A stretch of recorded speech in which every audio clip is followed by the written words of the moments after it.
Hello दोस्तों, आप सभी का स्वागत है मेरे चैनल जेके क्लासेज में। ये संख्या पद्धति का भाग 3 है। संख्या पद्धति के जो प्रश्न शेष रह गए थे उन प्रश्नों को आज हम इस वीडियो में हल करेंगे।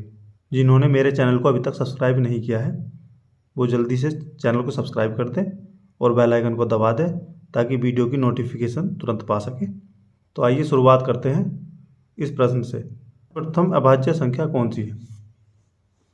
तो देखिए, अभाज्य संख्याएं वे संख्याएं होती हैं जो केवल अपने आप से और एक से ही विभाजित होती हैं, अन्य किसी संख्या से विभाजित नहीं होती। अभाज्य संख्याएं होती हैं। सबसे छोटी अभाज्य संख्या 2 होती है। 2 सबसे छोटी अभाज्य संख्या है जो केवल अपने आप से तथा एक से ही विभाजित होती है, अन्य किसी संख्या से विभाजित नहीं होती है। देखिए, 2 एक सम संख्या है तथा एक अभाज्य संख्या भी है, इसलिए इसे हम सम अभाज्य संख्या भी कहते हैं। 2 सबसे छोटी समअभाज्य संख्या भी होती है। तो सबसे छोटी अभाज्य संख्या 2 होती है। अगला प्रश्न है, प्रथम 5 अभाज्य संख्याओं का योगफल कितना है? देखिए, सबसे छोटी अभाज्य संख्या 2 होती है। हमें प्रथम 5 अभाज्य संख्याओं का योगफल ज्ञात करना है। तो सबसे छोटी अभाज्य संख्या 2, उसके बाद 3, 5, 7 और 11। देखिए, ये प्रथम 5 अभाज्य संख्याएं हैं।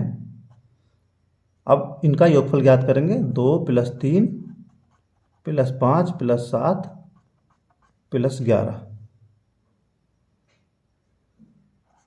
इनका योगफल होगा 28। यही हमारा आंसर है। प्रश्न है, 50 से छोटी अभाज्य संख्याएं कितनी हैं? वे अभाज्य संख्याएं ज्ञात करनी है जो 50 से छोटी होती है।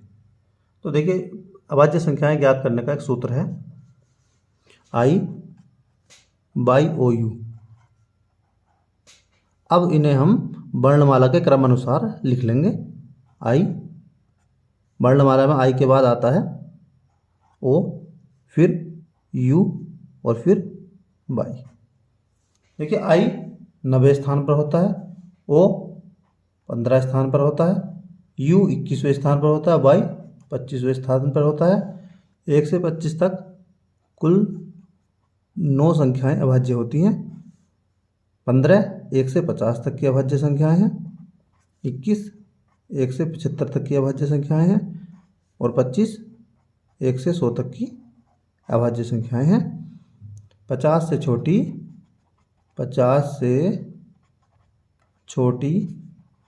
अभाज्य संख्याएं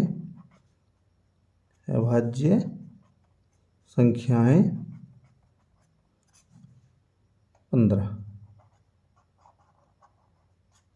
देखिए, अगला प्रश्न हमारा, निम्न में से कौन सी संख्या अभाज्य संख्या है? 33, 81, 93, 97। तो देखिए, सबसे पहले इसमें सबसे बड़ी संख्या को हम सर्कल कर लेंगे कि सबसे बड़ी संख्या 97 है। अब 97 के पास की कोई ऐसी संख्या हम लिख लेंगे जो पूर्ण वर्ग होती है। तो 97 के पास की पूर्ण वर्ग संख्या कौन सी होती है? 100। 97 के पास की पूर्ण वर्ग संख्या होती है 100। और 100 किसका पूर्ण वर्ग होता है? 10 का। 10 का वर्ग क्या होता है? 100। अब 10 तक की अभाज्य संख्याएं हम लिख लेंगे। 10 तक की अभाज्य संख्याएं कौन सी होती हैं? 2, 3, 5, 7। अब जितनी भी संख्याएं ऑप्शन में दी गई हैं, इन संख्याओं को अगर हम विभाजित करेंगे तो ये संख्याएं 2, 3, 5 और 7 से ही विभाजित हो सकती हैं, अन्यथा किसी संख्या से विभाजित नहीं होंगी।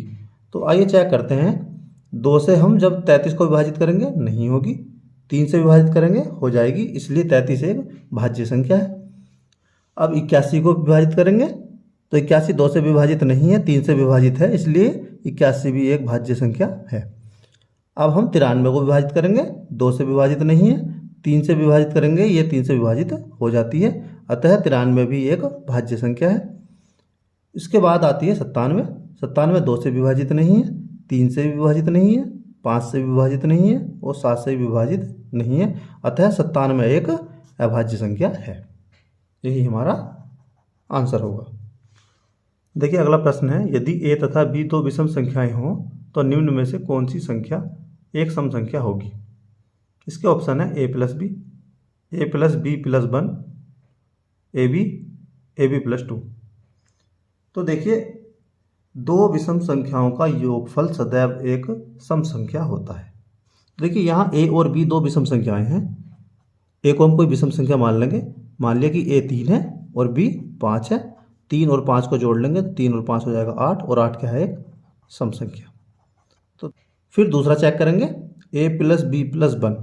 देखिए 3 प्लस 5 और प्लस 1 बराबर 9, और 9 प्राप्त हुआ हमें विषम संख्या। फिर तीसरा ए बी।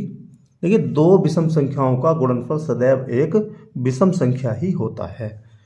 3 गुणा 5 बराबर 15, और 15 है एक विषम संख्या। 15 है एक विषम संख्या। फिर ए बी प्लस 2। देखिए ए है 3, बी है 5, और प्लस 2 और कर देंगे तो हो जाएगा 3 पंजे 15 प्लस 2 बराबर 17, और 17 क्या है, एक विषम संख्या।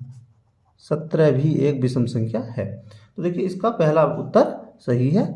याद रखना है कि दो विषम संख्याओं का योगफल सदैव एक सम संख्या होता है। दो विषम संख्याओं का गुणनफल सदैव एक विषम संख्या होता है। देखिए अगला प्रश्न है, निम्न में से कौन सी संख्या किसी प्राकृतिक संख्या का वर्ग नहीं हो सकती। ए ऑप्शन है 30,976, बी ऑप्शन है 75,625, सी ऑप्शन है 28,561, और डी ऑप्शन है 1,43,642। तो देखिए हमारी प्राकृतिक संख्याएं 1 से शुरू होती हैं। 1 2 3 4 5 6 7 8 9 10, और ये अनंत तक होती है। देखिए हमने 10 तक इसलिए लिखी हैं क्योंकि किसी भी संख्या का इकाई का अंक 0 1 2 3 4 5 6 7 8 9 इन्हीं संख्याओं में से होगा। देखिए 1 का वर्ग 1, 2 का वर्ग 4, 3 का वर्ग 9, 4 का वर्ग 16, 5 का वर्ग 25, 6 का वर्ग 36, 7 का वर्ग 49, 8 का वर्ग 64, 9 का वर्ग 81, और 10 का वर्ग 100। तो देखिए इकाई का अंक 1 प्राप्त हुआ, इकाई का अंक प्राप्त हुआ 0 1 4 5 6 9। तो देखिए 1 से लेकर 10 तक की प्राकृतिक संख्याओं का जब हमने वर्ग किया तो इकाई का अंक प्राप्त हुआ 0 1 4 5 6 9। देखिए 1 से लेकर 10 तक की प्राकृतिक संख्याओं का जब हमने वर्ग किया तो इकाई के अंक प्राप्त हुए 0 1 4 5 6 9। तो देखिए जिन संख्याओं के इकाई के अंक 0 1 4 5 6 9 होते हैं वो किसी भी प्राकृतिक संख्या का वर्ग हो सकती है। इनके अलावा 2 3 7 8 ये ऐसे अंक हैं जो किसी भी प्राकृतिक संख्या के वर्ग करने पर इकाई के अंक पर प्राप्त नहीं होते हैं। तो देखिए 6 प्राप्त हो सकता है, 5 ये भी हो सकता है, 1 ये भी हो सकता है। देखिए 2 प्राप्त नहीं होता, इसलिए हमारा उत्तर डी सही है।